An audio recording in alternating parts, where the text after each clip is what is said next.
Good afternoon, everyone. I am Jagmohan, and I'm from Skyfi Labs. Today we are going to discuss about a very interesting topic: uh, biomedical applications in IoT. But before directly entering into the topic, I would just like to give a brief introduction about myself and Skyfi Labs in general. So, like Sir said, we started as a startup and started by IIT Kanpur alumnus. And these challenges that students faced, we found that they have theoretical learning, but practical learning was somewhere missing. So we tried to bridge the gap that was being formed by providing project-based courses. Right. So here we started working on different technologies like robotics, IoT, mechatronics, machine learning, and with these technologies we try to develop projects which are very innovative and quite interesting for the students. Right. So today also we have a very interesting topic. So it's a combination of two topics. One is IoT and one is biomedical. Let me just share a small tale from my college days. So when I was in the college, we got a we got an option to choose a minor subject, and one of the minor subject was biomedical engineering. So I happened to take the biomedical engineering as my minor. There, I was quite fascinated by how in the healthcare industry we could use all the electronic equipment and many more things. So from the MRI scanning machine to the EEG signal capturing machine and many more, right? So as technology and healthcare are combining together, and we are trying to form a world in which healthcare system um, is of the first utmost priority. After this COVID-19 pandemic, I think a major focus is given to the healthcare.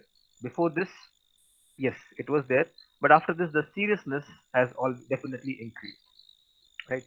So today also, and I think all the fellow teachers who are attending today's session, all of you are from the biomedical field, right? So biomedical is one of the fastest growing industries all over the world. But today, we'll find out how how two different fast-growing industries can be put together. One is the biomedical industry, and second is the IoT, the Internet of Things. How it can be put together to build something or create something absolutely innovative and really helpful to the world. Okay, and today we will take a look at different applications also. First, I will take you through the basic idea of IoT and what are the applications of IoT in the field of biomedical. And after that, I also have some interesting projects that I would like to show you that we generally teach students and how we can relate the theory with the practical. We'll take a look at that. Okay, so let's begin.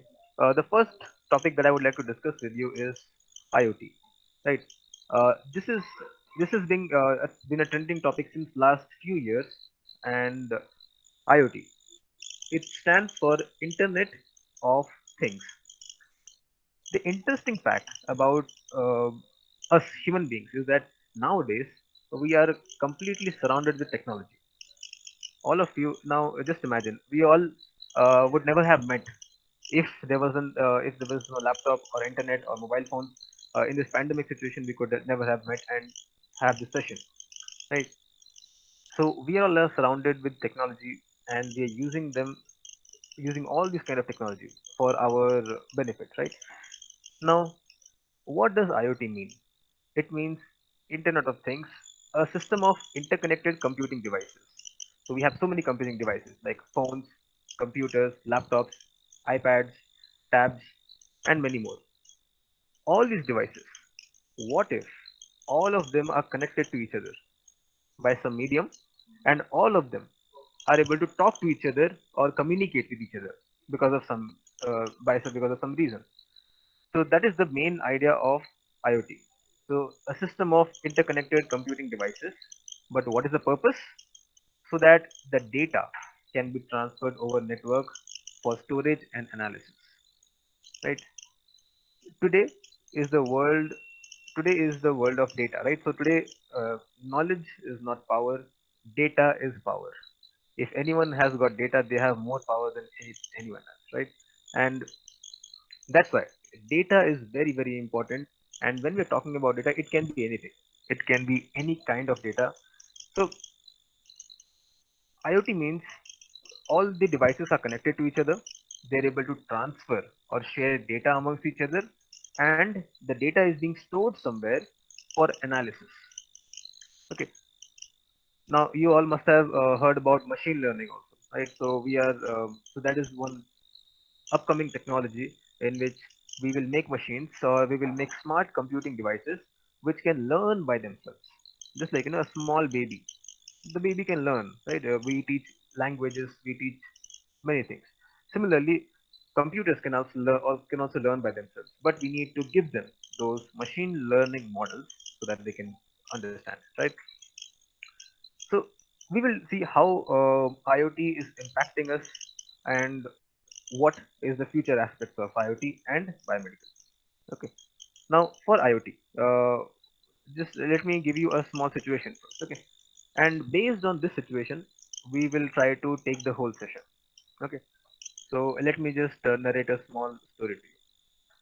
So in one city, we can take any city. There was an old person, and that old person was a person who was a tailor, right? So he was around his 70s, but still had the courage and the strength to ride the cycle from his home to the shop, and from shop back to home every single day. Okay, so what happened? Every day he used to go, and he used to he was a self-made man. Okay, so he never thought that I don't need anyone's help for taking me to the shop, and he liked to work. So every day he'll go to his shop. He will do his tailoring work, and he will make beautiful garments for people, and he'll come back home. Very simple lifestyle, and he was doing quite well in his life. His kids and family was also doing quite well. Right. One day, suddenly, he he went for out for to the shop just like any normal day. But after some time, his family gets a call that some random person had called, and they told that we got to know that he has fallen. He met a minor accident, and they were taking him to the hospital, nearest hospital, and they requested the family also to come to the hospital. Right. So in this situation, what happened? The family reached the hospital, and they saw that okay, the accident was not very major. Just he got some small scratches here and there, but he was safe. Right. Now, this is a very simple situation that anyone can face, right? Anyone. But what if? But the time taken for someone to contact the family was a very long, right? If it was an emergency situation, it would have been very difficult, right? So, what can we do to solve this problem, right? So today we are going to discuss about how this is one challenge that health industries face. That is a challenge for uh, an emergency medical service. Okay, so as soon as there is some accident, obviously some person has to call the ambulance. Okay, but sometimes some educated person might be there near the scene of near the scene, and they might call the ambulance. But sometimes it gets delayed, right? How can we make this system a much better system? How can we make things happen faster so that more lives can be saved, or so that at least the information can reach to the right person at the right time. So this challenge can be answered in a certain way. Okay, so today we are going to find out how to address this situation, and how can we get the solution to this. Okay, so let's take a look. So we will try to solve this problem with the help of IoT and biomedical engineering. So let's take a look. So we need a few things, a few major components for IoT. Okay, so as this is a technology, we have different parts of technology that we need to put together to form an IoT platform. So there are four major things that we need. Okay, so the first thing that we need is a sensor. So what is a sensor? It's any kind of device that converts one form of energy into another form of energy, and particularly transducers are those devices which will convert one form of energy into an electrical impulse or electrical signal. So why do we need a sensor? For example, here you can see I have given an example of a pulse sensor. So what is a pulse sensor? Nowadays, all of many of you must be using the MI bands or the smartwatches, right? And it has got a feature that it can tell you how many steps you have walked. It can tell you what is the heartbeat rate, like how many times your heart is beating per minute, and some more health vitals like amount of perspiration, sweating that is happening, and many more. So the sensor can check the health vitals. So this is one of the examples. We can have multiple number of sensors in the industry of health. For example, there are few sensors which can measure the glucose level in the body, right? So that is for diabetic patients. Or we can also have a sensor that can find out if there is any coagulation in the body, right? That is quite dangerous for heart patients. So this is how. So if we have some sensors in the right place, then we can get the data. So for example, the pulse sensor will give us the data of the beats per minute, the heartbeats per minute. Okay, and it's very simple to use. I will show it to you in the next half of today's session. And so this is the first part, a sensor. The most important reason why we are using sensor is so that we can collect the data. But after collecting the data, where does the data go? So the data has to go into the control system. Okay, so we need a control system so that we can collect all the data and we can use it for some purpose, right? So let's see. So here we are using something called as an Arduino Uno. So most of the students nowadays are using Arduino or Raspberry Pi to build different kinds of projects. So these are some open source microcontroller based boards, and particularly Arduino is quite popular in this field. It's an open source microcontroller based board which is used for multiple number of projects. Okay, and all over the world it is used for by the engineering students and also by research and also for research and development. Okay, so we will be using a microcontroller board that is called as Arduino Uno, and the good thing is that it can be programmed. So we can attach different kinds of sensors, different kind of actuators to it, and we can use it for a lot of different purpose. And the third thing that we have here is the Wi-Fi. Now the special thing about IoT is that these microcontroller systems or any small machine can be connected to the Wi-Fi. So I told that IoT is Internet of Things. So Internet.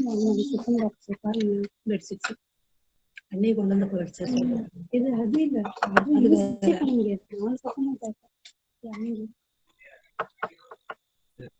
Hello. Yes. Participants, kindly mute your mic. Participants, so you can start now. Oh, yeah, sure. I thought someone was asking a question. It's okay. Yeah. So yes, we were talking about Wi-Fi, right? So like I said, எனக்கு அப்படி தோணுது இதுக்கு 80 மார்க்கா கொம்பு எடுத்துட்டு Yes, sir, you can continue, sir, now.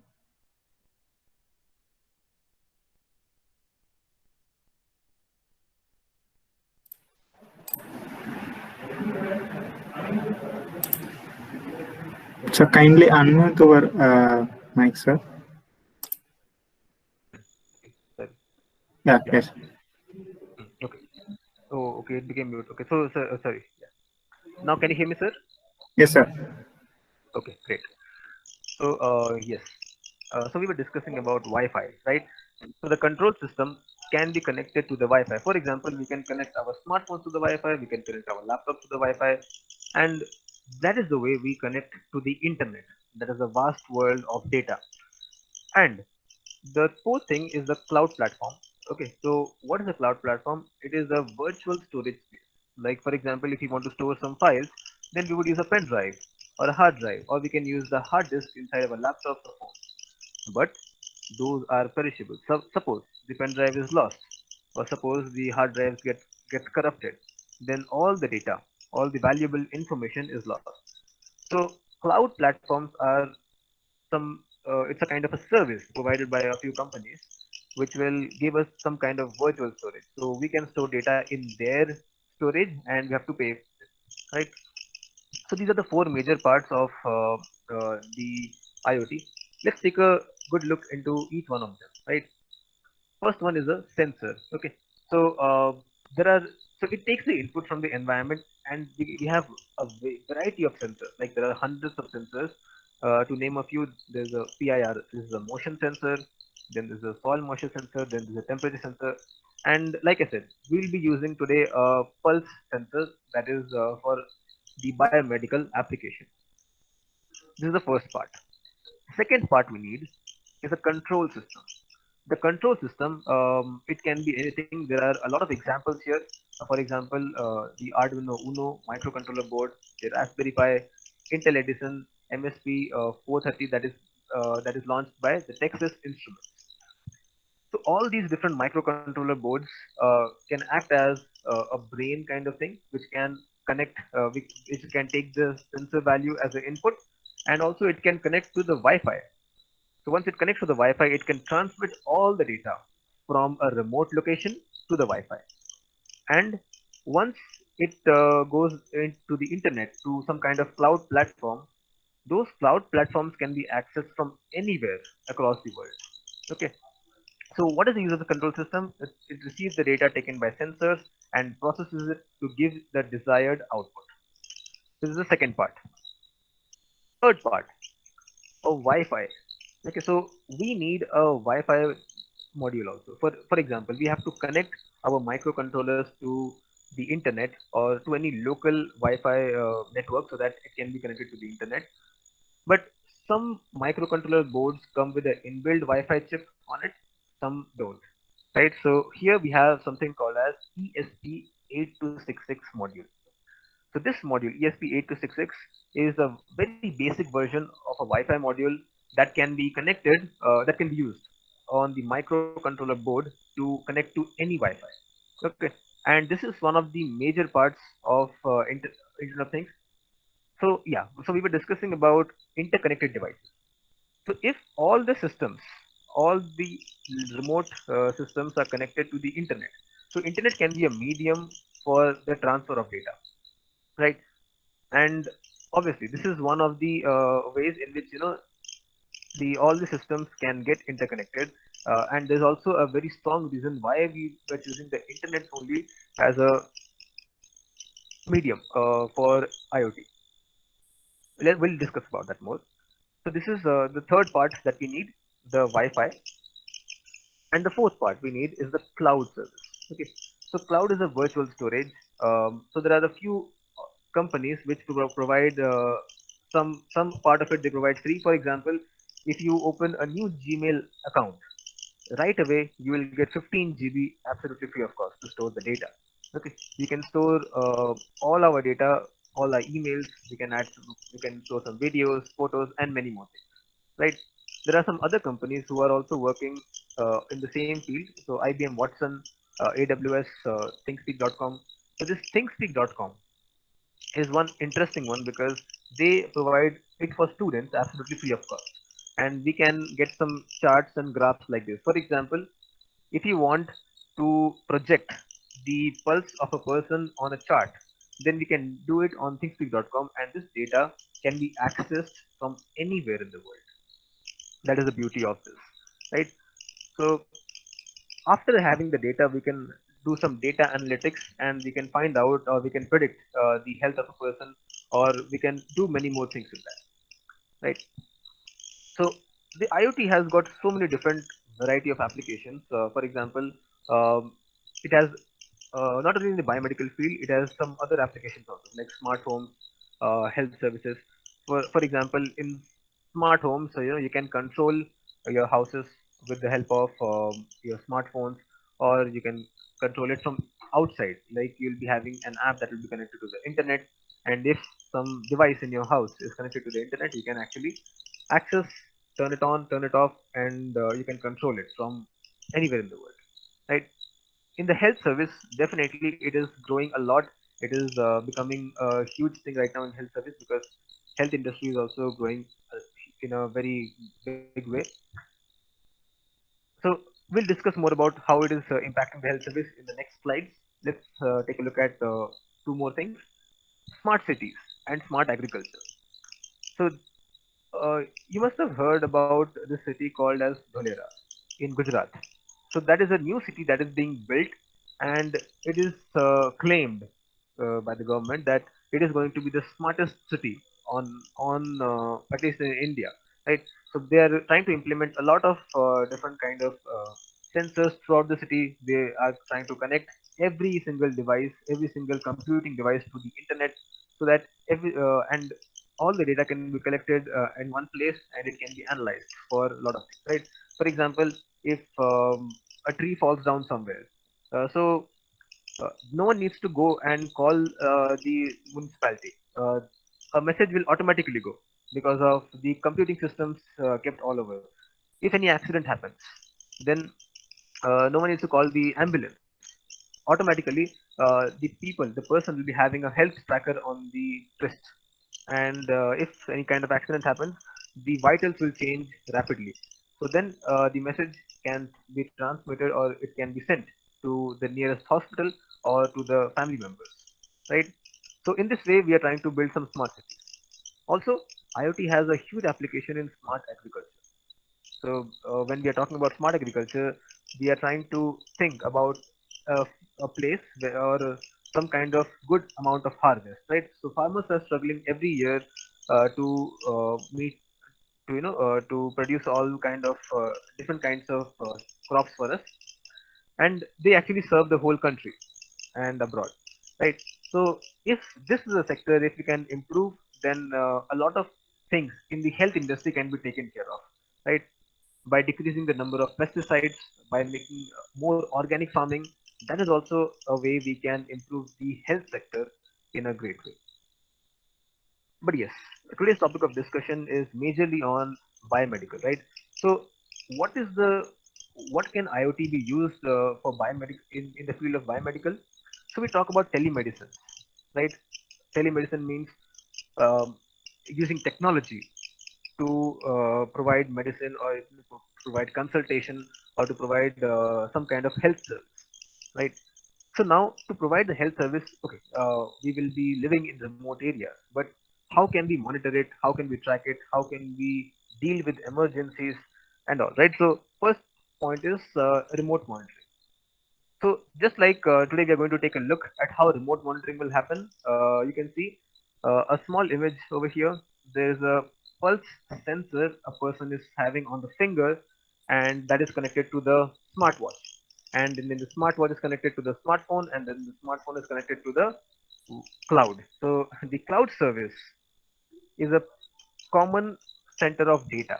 Okay, so the doctors can access the data from the cloud service, and some other health services can access the data from the cloud service also. So if there is remote monitoring, so wherever you are in the world, if you are connected to the internet, automatically your health vitals will keep reaching a doctor, and it can be of a great help. Okay, for people who are living in villages, or even not in villages, even in cities also, it will be of great help. Second thing, medical emergency management. This is a very important thing. So whenever an emergency comes, we will call the ambulance, right?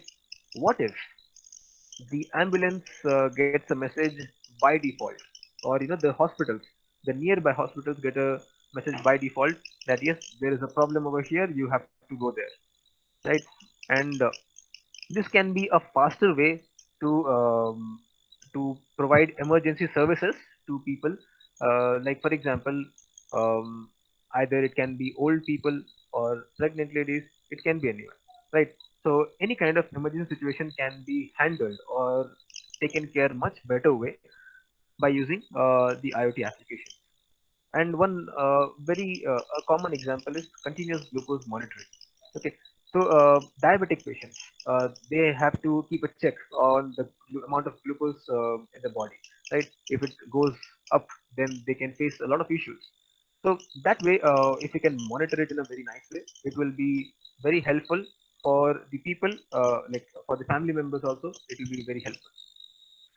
The next point is digital hospital. This is quite interesting. So digital hospital, for example, if suppose for some small consulting, we also go to some clinics or we go to the hospitals, right?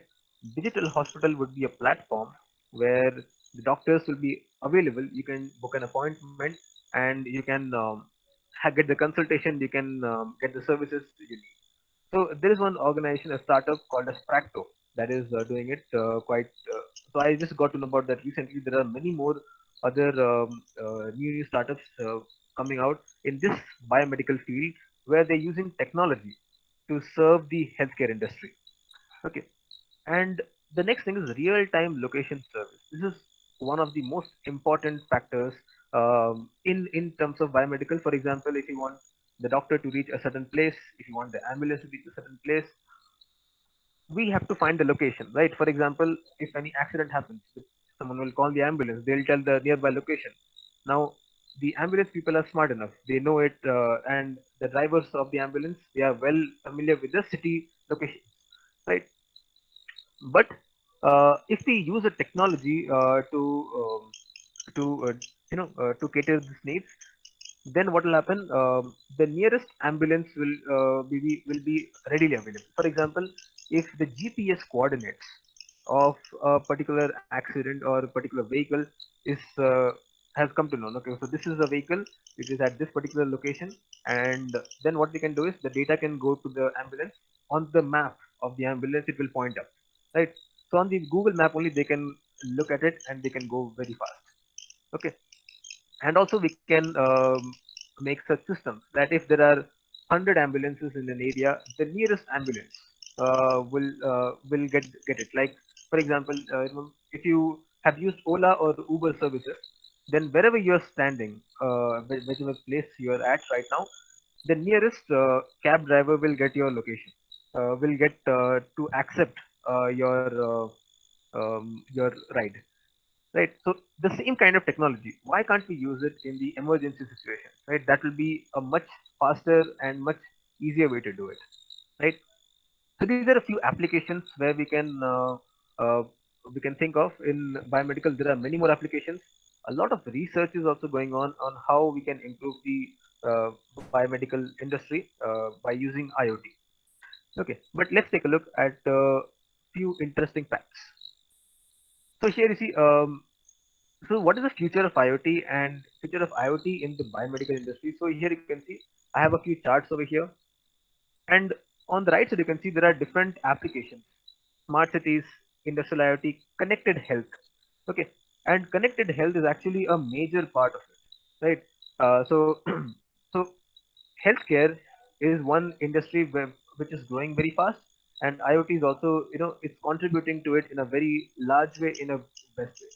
But now the challenge comes is how can we as engineers, as teachers, as professionals contribute more to this so that our near and dear ones can have a better health and we can have a better future, right? So these are a few analysis done by Growth Enabler and Markets and Markets, and there are a few more uh, ideas, or so few more researches done by a few different organizations. So Morgan Stanley is a organization which does a lot of research work, and they say that it is estimated that there will be more than 75 billion active IoT devices by the end of 2020. Okay, so now we are in 2020 and we are going towards the end.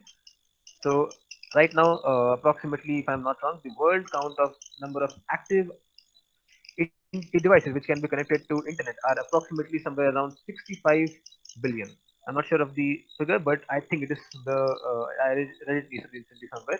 So 7 devices per person, and definitely, this if this happens, now just imagine if internet was not there, if the smartphones were not readily available, if the laptops were not readily available, then it wouldn't be possible for any one of us to interact or communicate in this kind of pandemic situation where we are under lockdowns, right?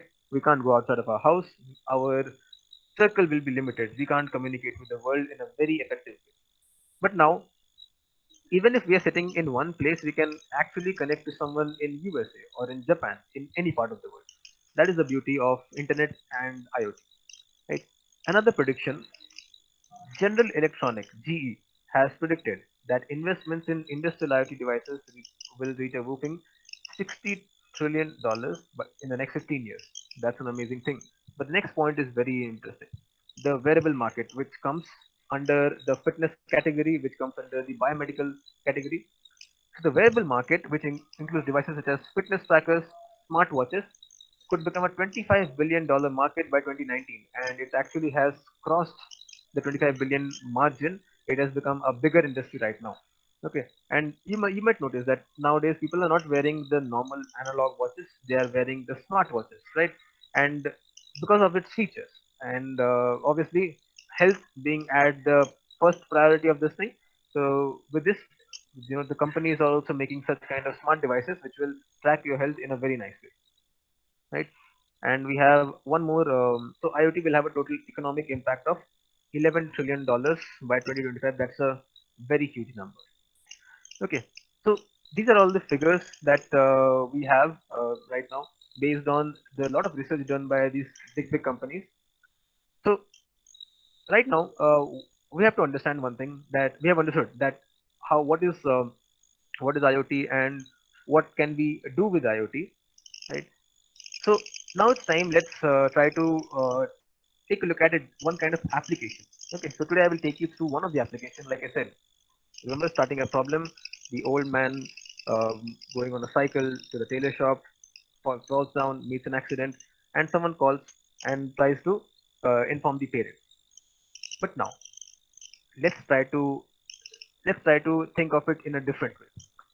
Suppose so we discussed about the pulse sensor, and we discussed about how we can connect the pulse sensor with the control system, and then the control system will get connected to the Wi-Fi, and then the Wi-Fi will get connected to the internet. Okay, so what if we can develop a system in which a sensor can be attached to the finger of the person who is any person. It can be the old person who I was talking about, or it can be anyone. Okay, and that one, the pulse sensor will continuously monitor the pulse rate. Okay, so even when the doctors, the first thing that they will check is your heartbeat and your pulse. If in any case, right? So if there is an irregularity in that, then obviously there is some issue. So this is the first thing that doctors check. So we will also check this thing. So whenever a person is riding a cycle, they will have a particular kind of pulse. But if they meet an accident, then the pulse rate might spike. There might be an irregularity. Okay. So that is what we are going to track, and we are going to take a look at this. Okay. So I hope all of you can see my video. So today I have a few things to show you. Okay. So here I have a few devices. Okay. So I have one Arduino Uno board that you can see here. To the Arduino Uno board, I have connected a pulse sensor. So this is a pulse sensor. How does it work? It works, it has a very simple principle. You can see there is an LED over here. Okay. And this LED, what it does, we have to keep our finger or finger, or the earlobe on it like this. So this LED will keep on tracking the blood flow inside your vein. So you have to be careful. You have to place a vein on top of this LED. It might look slightly difficult, but if after some time it automatically stabilizes. So one side we have the LED. On the other side we have the circuit. This circuit is used to amplify the signal. The signal might be very weak, so it can amplify the signal and also cancel any kind of noise that might be there. Okay, and what we are going to do is I have connected this to the Arduino, and we are going to see how to read the value from this particular sensor and how we can display it in the form of a graph. Okay, also one interesting thing that I have done is there's an LED I have connected, right? So this LED can tell me like when my what is my pulse. So as my pulse is coming and going and coming and going, this LED will also turn on and off and on and off. Okay, so we'll take a look. So to read the values and to use those values for some particular purpose, I need to do the coding, right? So the Arduino uses C++ based coding that I'm going to show you right now, and this is something called as Arduino IDE, Integrated Development Environment, that we will take a look at. Okay, so let me share my screen. Okay, so here you can see this is the code, and as this is a sensor which is not very common, so we have to import a library. Okay, so some of you might be familiar with C++ based coding and Arduino based coding, some of you might not be. So let's try to understand it. What is the code, or how are we reading the values, and let's try to understand that. Okay, first of all, this is the code. So we have to use a library. So the pulse sensor would not work just like that. It will need a library called as pulse sensor pulse playground.h. Well, we can create our own library also. So what is the library? It's a set of code written by someone. We can use it for our purpose.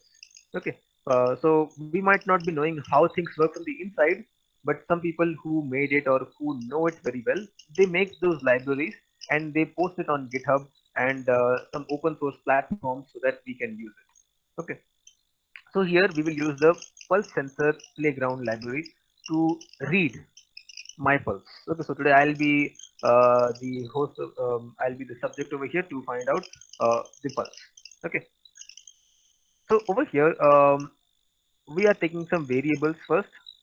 Okay, why do we need the variables? So we are defining the pins. I have connected my pulse sensor to some of the pins over here. So as pulse is a kind of analog signal, it's not a digital signal. It can go up and down, it can vary a lot. So we want to find out that variation. Okay, in Arduino, the analog signal, so there are two kinds of signals that Arduino can take: a digital signal, which is a 0 or 1. Okay, so this is a digital signal, either 0 or 1. Whereas the analog signal is slightly different. It has a range of values. Okay, so it ranges from 0 to 1023. Okay, so it can range from 0 to 1023, and over here, whenever we are reading the pulse, it can it will give a we are connecting it to the analog pin 0. Okay, you can see they are connecting to the analog pin 0, because of which what will happen, it will read our value and store it in an analog format. Okay, now the next thing, LED. So as I've connected one LED, I will connect it to digital pin number 13. Okay, so this is just to turn on and turn off, just to mention that. Okay, and threshold. So what is the threshold? So so whenever we are talking about a pulse, it is like a crest and a trough, a crest and a trough. So it will go up and down and up and down. So whenever the value, so it will constantly read the values. Okay. So if the value goes beyond 550, then only then the LED should glow. Okay. So it will show that yes, there is a pulse. Okay, because if you hold your artery over here, if you hold your artery, then you can also feel that it is going up and down and up and down, and this way it works. So we will set a threshold, as you know, the value is from 0 to 1023. So we'll have a median value. So somewhere in the middle, we'll keep the threshold, so that if the sensor value goes beyond 550, it will give us a the LED will turn on for a second. Okay. Now over here we are creating a instance. Okay, so an object. So C++ is an object based programming. So you know, whenever we want to use something from a library. Okay, for example, you go to someone's house, and we can't use anything in their house, right? We have to take the permission. So can I use the washroom? Can I drink the water, right? So here also library is such a thing. Like this is the Pulse Playground library over here. We can't use any variables or any functions in that library directly. We need to first create an object. Okay, so this is the library name and this is the object name. So we can use this object name to do a lot of things. Okay, let's enter into the coding part. So we have defined a few things. Now there are, in Arduino coding, there are two major functions. Okay. The first function is void setup. Void setup means what? So whenever you are going to so for example, you're organizing a birthday party, we will first set up everything, right? Everything should be at the correct place, correct thing, everything should be happen, right? So before starting anything, before starting any kind of continuous tracking or something, we have to first set up a few things, and then after everything is set up, we can tell what the microcontroller has to do continuously. What is the task that it will perform continuously, again and again, again and again. So that will come under the void loop. Okay, so let's take a look. In the void setup, we have a few things. Serial.begin 9600. So we have something called as a serial monitor. So just like if you are trying to so if we want to record an EMG signal, then we have the monitor which will show us in the graph, right? What is the EMG signals look like? So and obviously in every hospital, in every ICU, they have it, so they can keep on track. Okay, and it will also be some sound will come so that um, we'll know that the person is breathing. Okay, so this is the first thing for serial monitor. So serial monitor is a monitor which will show us the data. Then we have three things. So to configure the pulse object, so we are taking input from the pulse wire. Okay, so analog input. So as I've connected, so this is a variable called pulse wire. If you can see, the pulse wire is this one. This is the variable pulse wire. So I'm taking an analog input from the pulse wire. So whenever this is like taking a reading, one pulse, second pulse, third pulse, it will do that. Okay, and then second thing, blink on pulse. Okay, so whenever a pulse comes, it will blink. Okay, and third thing, set threshold. So threshold we had kept it as 550, so it will set the threshold at 550. Okay, so all the setting done. Now if so, double check. Okay, so here is something very interesting. Double check the pulse sensor object was created and begin seeing the signal. Okay, so in coding we always do double checking because we can't be sure of everything. If so, we always try to do double check. So if the pulse sensor has started to take readings, then only it will do something. It will perform some kind of action. Okay, so the sensor will not work just like that. It will need to take some readings. Okay, so and yeah, so if it detects some kind of pulse from our side, then it will yes, it will print something. It will print we created a pulse object sensor, and it will power up basically. Now in the loop part, what we are trying to find out, we are trying to find out the beats per minute. Okay, so beats per minute can vary based on this one, but this library has got some inbuilt algorithms. Already the mathematics has been done in the backend, so we don't need to bother about that part. That thing is taken care. So int my BPM equals to get pulse sensor dot get beats per minute. Okay, so get beats per minute, what it will do, it will record the number of beats, okay, per minute. So that's again a calculation. So it will based on the pulses that is detected, it can do that. Okay, and after that, interesting fact, if the pulse sensor saw a start of beat, so whenever I will place my finger on top of it, if it starts beating, then it will start recording actually, and it will print my BPM, beats per minute. Okay, and it will display it. So this is the basic idea. Now I would like to show you how it will work. Let me first stop the sharing. Okay, so now you can see my camera. So I would like to show you how so this is the Arduino board. I have connected everything already. Okay. Now what I need to do is I need to connect the whole system to the laptop. So I will have a long cable with me. So USB to UART connector. So one side this is connected, and on the other side I'll connect the USB to my laptop. So here it goes. You can see this. Okay, this side, yeah.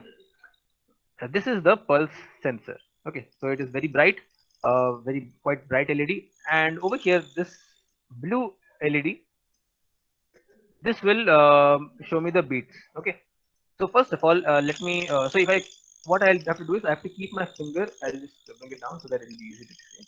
Yeah, So I have to keep my finger on it. So on this LED in a very soft way, like this.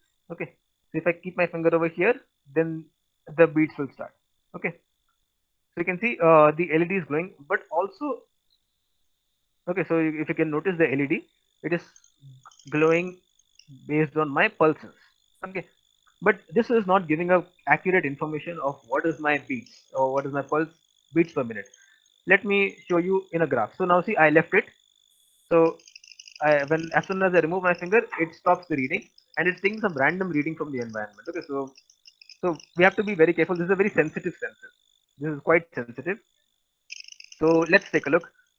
Now I will share a screen with you in which we will try to find out in a graphical format how it will look like. Okay, so let me present my window.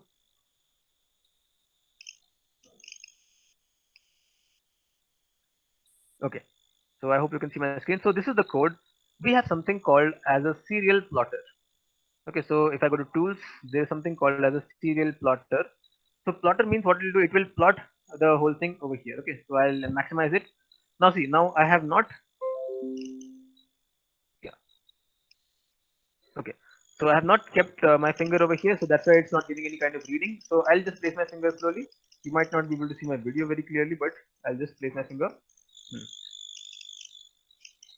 Now you can see, so I'm getting the readings. So my pulse rate is somewhere near, okay, now it reached to 80. So this is my beats per minute. Okay, so that means my heart is possibly beating this many times per minute. Okay, so whenever I get stressed, it will go up. Whenever I am relaxed, it will go down. Okay, and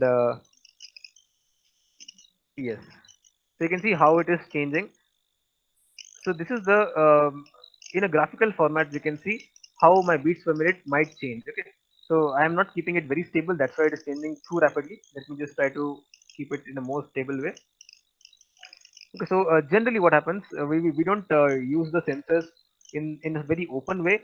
You might have seen most of the Fitbit bands, they have a inbuilt pulse sensor behind them, right? So which is, and you have to wear it very tightly. If you wear it very tightly, the vein just below these LED will be quite visible.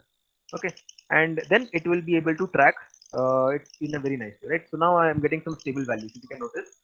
So this is the actual beats per minute that I am having.